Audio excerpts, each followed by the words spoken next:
Good finish here to the scratch division in our season opening event here at Red Rock Lanes. Russ Oviatt trails by 12, can cut it to 2 with the strike here in the 8th frame, and he has it. Two bowlers that have destroyed Red Rock Lanes today. Russ was plus 300. That's good enough to lead almost every other JBT, but Randi Speiler bowling her first scratch tournament.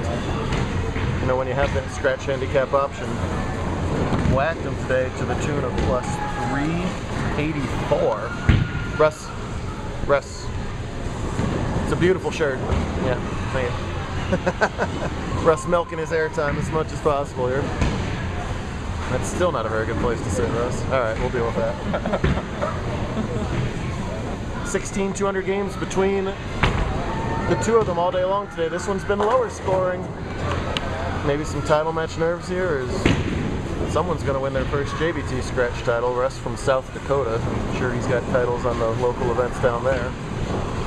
Randi, a extremely successful handicap division bowler and women's series bowler, made the leap into scratch and showed everybody that that was easily the right decision. She missed a 10-pin earlier on this side.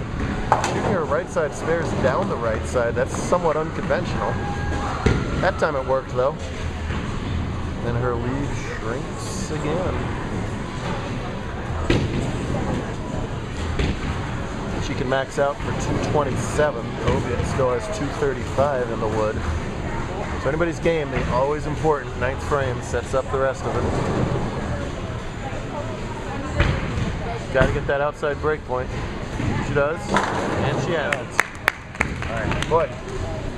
At just about every moment where first-time finalists yip a little bit, Speiler has done nothing of the sort, coming through when she's needed it.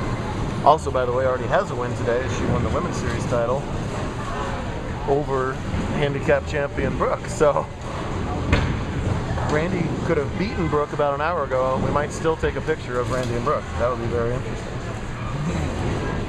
Russ, however, has something to say about that, as he can step up here and shut out Speiler before she even gets back on the lanes. He too has been clutch when it's needed today. Again, a low game today of 220. He'll have to strike a couple times to not be below that margin. Key shot, 9th frame. Wow! Whoa! Yeah, good shot. It's a fairly common hit in today's game, especially on those house-type shots or those blistering solid 9s, and he gets the extra help with a wicked messenger. Takes out the 9 and takes the lead. 2 strikes here, he wins. Anything less than 2 strikes here, Speiler will have a chance. It'll just be a matter of how much of a chance.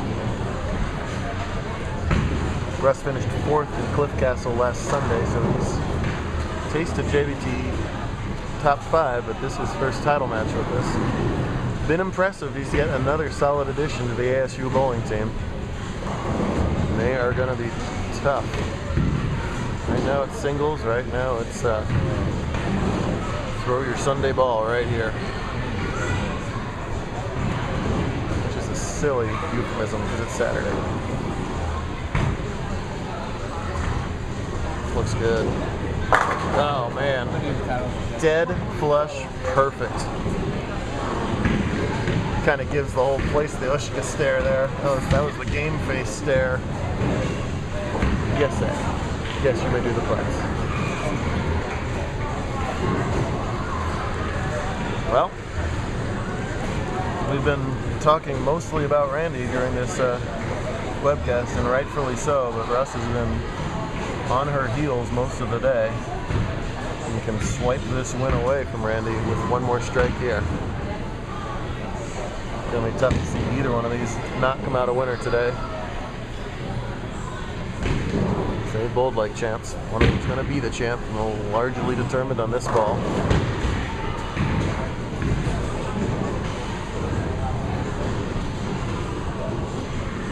Careful preparation. Left. Oh, and gets the hold. Way to go, Russell. Wow. What a finish for Oviatt with that split in the 6th frame. The wheels could have fallen off. Instead, he goes back 5 to win it. Assuming he can get 3 pins. I think is one of the safest of assumptions I've made today. Listen, hats off to Randi. This is not a fluke for Randi. She's going to be a factor all season long. We were talking with her earlier. She would have made at least half the cuts last year if she had chosen the bowl and scratch last year. Stayed in handicap primarily for the points. But you're going to see a lot of her. Hats off to two great bowlers. It's a South Dakotans time in Nevada. There's the winning shots. You bet.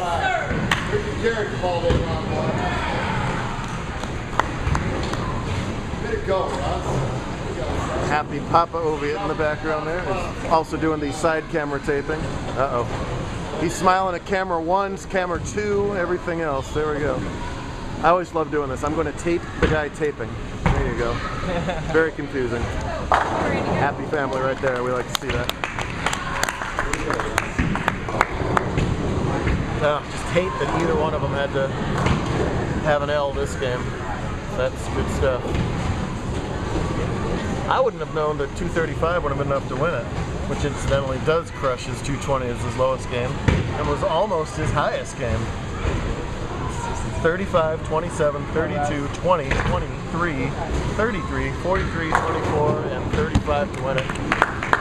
I don't think Speiler struck out here because the pressure's off. I bet you she would have gotten those hits anyway, so I think those were must strikes. When should we name that shirt, Russ? 6-pin. But we talk about it over and over and over again, no matter what the scoring pace, whether it's US Open or whether it's this, the difference in this match is that 9 out from Speiler in the fourth. It turned out to be an unrecoverable error, but listen, we'll talk about the positives now as both just rolled their heads off. Great stuff. We'll do it again tomorrow from Red Rock in Pick Your Poison.